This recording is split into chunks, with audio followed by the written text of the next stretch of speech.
The fire reveals them slowly. Ancient letters crawling across gold like living things, spelling out a curse in the black speech. Gandalf refuses to speak those words aloud in Rivendell. Not because they're rude, because language itself recoils from them. This is the moment Frodo discovers he's been carrying a piece of Sauron's actual soul. Not symbolically, literally. The Dark Lord, worn as jewelry. And here's what Tolkien actually wrote that changes everything. This wasn't Sauron's mistake. This was his plan working exactly as intended.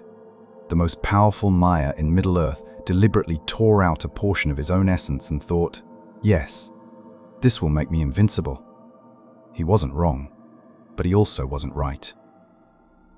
In Letter 131 to Milton Waldman, Tolkien revealed something extraordinary about the ring's true nature.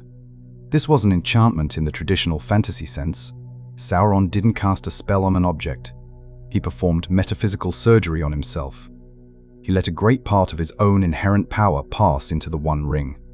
And think about the theological brilliance of that choice. Tolkien took the concept of distributed consciousness and made it the foundation of his villain's power system. This isn't a ring of power the way the others are. The 3, the 7, the 9, those are artifacts. Sophisticated, yes. Dangerous, absolutely. But they're tools. The One Ring is a person, part of a person. The worst parts of a very terrible person, condensed into circular form and given autonomy. What Gandalf tells Frodo in Fellowship carries cosmic weight. He cannot be destroyed, Frodo, until the ring is destroyed. Here's what makes this profound rather than merely clever. Sauron chose this. He looked at his immortal, angelic nature and decided to externalize his power, to make himself dependent on an object that could be lost. The audacity of embedding your soul in jewelry that has a documented tendency to betray its bearers at psychologically significant moments. Tolkien created the world's most catastrophically flawed immortality scheme, and Sauron thought it was brilliant. Here's what Tolkien actually wrote that scholars often overlook. The ring actively schemes. In Fellowship, Gandalf explains to Frodo that the ring looks after itself, not metaphorically. The text is explicit.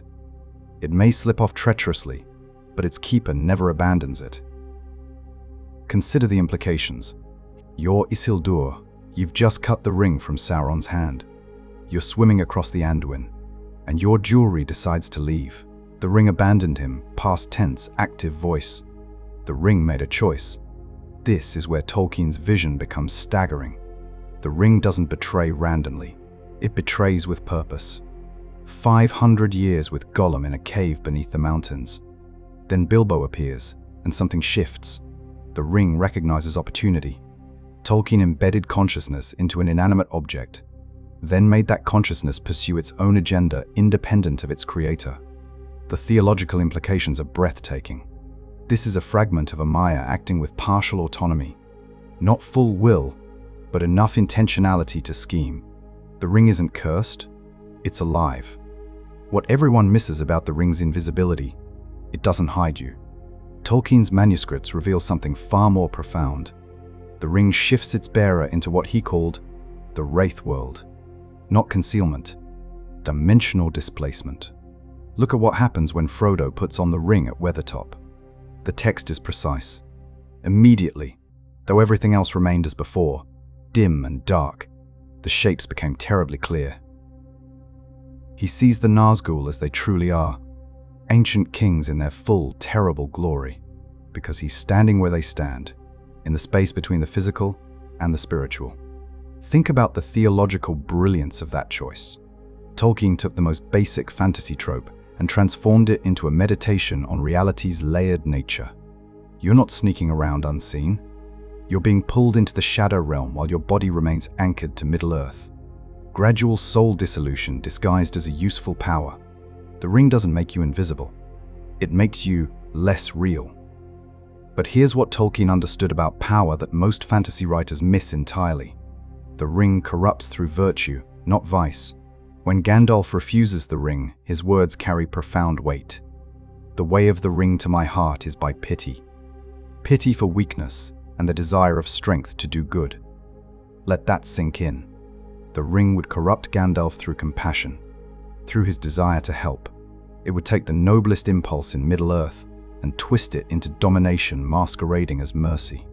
Sam's vision in Mordor reveals the mechanism perfectly. He doesn't see himself as a Dark Lord. He sees himself as Samwise the Strong, hero of the age. The ring offers him the power to transform Mordor into a garden. His garden, imposed on everyone whether they want it or not.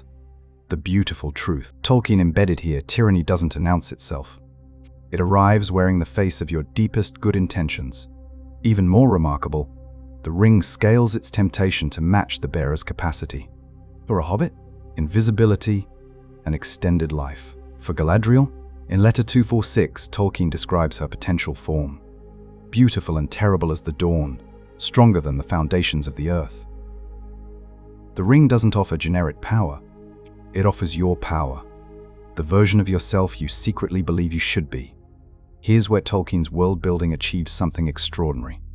He created an entire theological system based on crafted objects, and every ring tells a different story about power's nature. The 3 elven rings were, as the Silmarillion tells us, not made by Sauron, nor did he ever touch them. This matters. Celebrimbor crafted these in secret after learning the technique from Sauron, who was disguised at the time as Anatar, a helpful emissary of the Valar. These 3 preserve rather than dominate. Vilya maintains Rivendell. Nenya sustains Lothlorien in timeless beauty. Narya kindles courage and resistance to despair. But Tolkien buried something deeper in the design. Even though Sauron never touched them, they remain vulnerable to the One. He invented the underlying system. He gave himself administrative access to the entire concept of ring-based power. When Sauron first put on the One Ring, every elf wearing a ring of power felt it. Instant awareness, perfect clarity about his treachery. Tolkien described it as them, suddenly perceiving Sauron's true nature through their own jewelry. The 7 and the 9?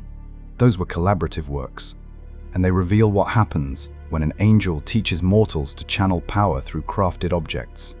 The dwarf lords became wealthy and paranoid. The human kings became the Nazgul, 9 rings for mortal men doomed to die. Not cursed to die, already doomed. The rings didn't destroy them. The rings preserved them past their natural end, stretching their mortal nature until it snapped. And this is where Tolkien's genius transcends fantasy literature entirely. Sauron's greatest strength was his fatal weakness. By placing so much of himself in the ring, he became functionally indestructible. Discorporate him, reduce him to shadow, destroy his physical form, he'd return. Always. The ring guaranteed his survive. In Letter 131, Tolkien revealed Sauron's catastrophic blind spot. He literally cannot conceive of anyone refusing power. The idea that someone would destroy the ring rather than use it? Psychologically incomprehensible to him. Not unlikely. Impossible to imagine. This is why Mount Doom stands unguarded. No dragon, no army, not even a locked door. Sauron's entire security system rests on the assumption that nobody would attempt what Frodo attempts. Think about the theological depth hidden here. Tolkien embedded a truth about evil's nature. It cannot imagine genuine renunciation, cannot conceive of willing powerlessness. The very thing that makes Sauron powerful makes him blind to the only strategy that can defeat him. And that's the magnificent paradox Tolkien built into Middle-earth's foundation. The One Ring was simultaneously Sauron's masterpiece and his greatest error. He created something powerful enough to dominate all free peoples. But he had to diminish himself to do it.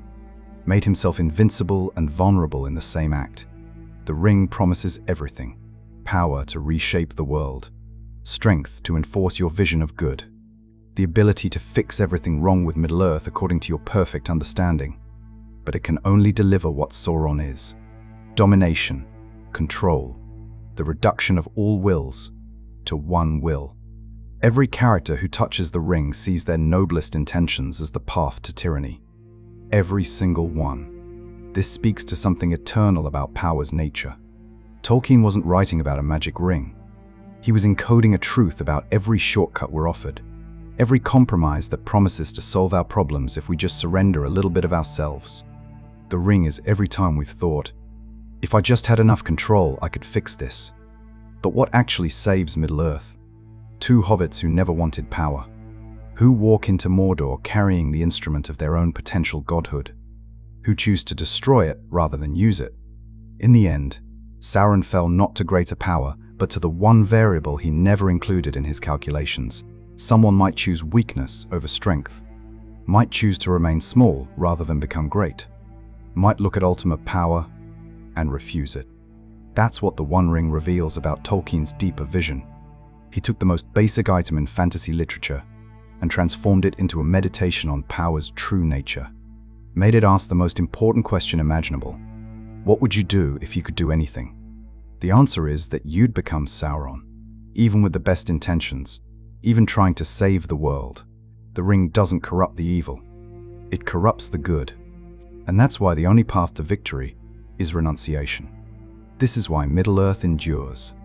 Not because Tolkien wrote a good adventure story, because he encoded eternal truths about power and virtue, and the terrible temptation to believe that we, uniquely, could wield ultimate control and remain uncorrupted. The ring proves we're all wrong about that. And thank the Valar that two small hobbits understood what the great and powerful never could. What strikes you most about the ring's design, the way it corrupts through good intentions, or Sauron's inability to imagine someone refusing it? Let me know in the comments. Next time on Middle-earth Unveiled, we'll explore why Gandalf's confrontation with the Balrog might not be what you think it is.